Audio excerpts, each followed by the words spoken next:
pasado 5 de febrero, cuando se conmemoró el aniversario número 107 de nuestra Constitución Política de los Estados Unidos Mexicanos, el presidente de la República, sí, el de todos los mexicanos, el licenciado Andrés Manuel López Obrador, presentó una serie de reformas constitucionales para ser aprobadas. Sin embargo, hay que recordar que hasta la legislatura pasada, los partidos de la Cuarta Transformación no contábamos con la mayoría calificada en la Cámara de Diputados y en la Cámara de Senadores. Entonces, ese proyecto de nuestro querido presidente no se pudo materializar. Sin embargo,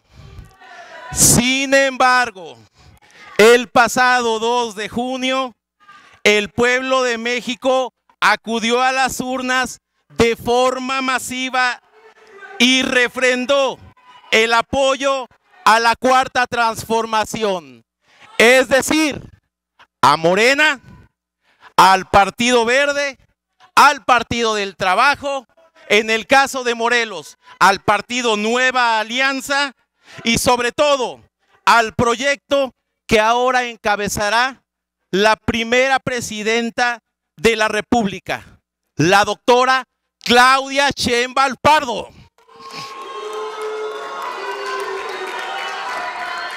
A través del voto de más de 35 millones de mexicanos, se hizo posible continuar con el segundo piso de la transformación. Y a través del sufragio efectivo en la Cámara de Diputados, con Morena y sus aliados, se ganaron 256 escaños de 300 distritos electorales federales en la Cámara Baja. Es decir, que los mexicanos respaldaron en un porcentaje del más del 85% que salieron a votar y que apoyaron en nuestra campaña la principal bandera, la bandera del sí a la reforma al Poder Judicial. Sería una traición a nosotros mismos, al pueblo de México, no votar o votar en contra de esta reforma que tanto requiere nuestro país y que nos los pidieron allá afuera nuestros votantes. En Morelos no vamos a ser obstáculo, no seremos obstáculo a lo que el país, nuestro país, demanda. Ya el día de hoy llegó a nuestro Congreso de Morelos la llamada reforma judicial, que fue previamente aprobada en la Cámara de Diputados y en la Cámara de Senadores. ¿Y qué creen? Con una mayoría calificada ha llegado a nuestra Cámara la aprobación de la Cámara Baja. Es decir, más de las 2/3 partes de los integrantes de ambas cámaras votaron a favor.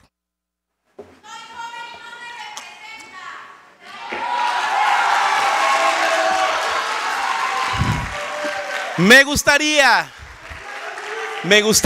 preguntarles a mis compañeras y a mis compañeros diputados, al público que aquí amablemente nos acompaña y que en todo momento hemos sido respetuosos para con ustedes. Yo les preguntaría, ¿quién cree que el sistema de justicia de nuestro país funciona bien? Es humanamente incorrecto y una burla que a una demanda de amparo pueda tardarse en algunos casos casi hasta 10 años. Por eso, donde me digan que no es justicia, ni eficiente, ni pronta, ni mucho menos expedita. ¿Quién cree que es correcto que en materia penal, que en materia penal más del 98% de los crímenes de nuestro estado permanecen impunes. Quien defienda que nuestro sistema de justicia es adecuado, está defendiendo un sistema deficiente. Ciudadana Presidenta, le pido haga exhorto a los integrantes y a los invitados de este recinto legislativo a poner el orden. Con fundamento en el artículo 36, fracción 13ª de la Ley Orgánica para el Congreso del Estado de Morelos, solicito al público asistente a esta sesión mantengan el orden dentro del salón del Pleno. Muchas gracias. Quien defienda que nuestro sistema de justicia es adecuado, está defendiendo un sistema deficiente que mira desde arriba con la soberbia de una oficina gubernamental. En este tema es responsabilidad tripartita. Primero, de la Comisión Estatal de Seguridad, porque no podemos tapar el sol con un dedo. Luego de la Fiscalía General de Justicia y finalmente del Poder Judicial. Y ninguno de los tres ha estado a la altura de sus responsabilidades. Hay que decirlo fuerte y hay que decirlo claro. Existe alguien que pueda defender que mientras un mexicano en promedio percibe alrededor de 10,000 pesos al mes y un ministro de la Corte recibe más de 400,000 pesos al mes. ¿Hay alguien que pueda defender eso? Si es así, lo que defienden son las desigualdades entre mexicanas y mexicanos. Esos sueldos lastiman y hacen más grandes las brechas de quienes tienen mucho y quienes apenas tienen para comer. Le pido por favor a mis amigos de cabina que miremos la pantalla. En la pantalla les presento un gráfico de lo que perciben los ministros de la Suprema Corte de Justicia de la Nación y que a su vez se retiran. Aguinaldo, 580,000 pesos. Pago anual de riesgos, 640,000 pesos. Seguro de vida de 12 millones de pesos. Prima vacacional de 95,000 pesos. Apoyo de gasolina y casetas de 22,000 pesos al mes. 2 choferes, 3 técnicos, 5 guardaespaldas. 2 vehículos blindados de 3 millones de pesos. Todo esto a costa del dinero del pueblo. Y esto cuesta más que 170 o 1,700 millones o lo que quieran para no extinguir el Poder Judicial, sino para la renovación de sus magistrados y magistradas. Y todo esto que tiene cargo al erario, al dinero del pueblo, todo esto es cuánto se retiran. ¿Se imaginan lo que tienen mientras están en activo?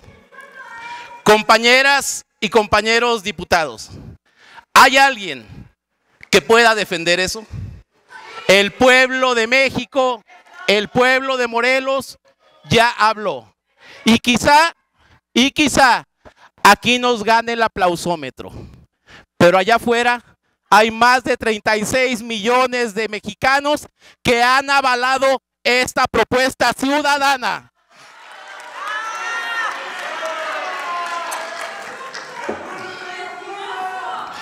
Si es así, lo que defendieron entonces y lo que están justificando, amigas y amigos, son sus privilegios.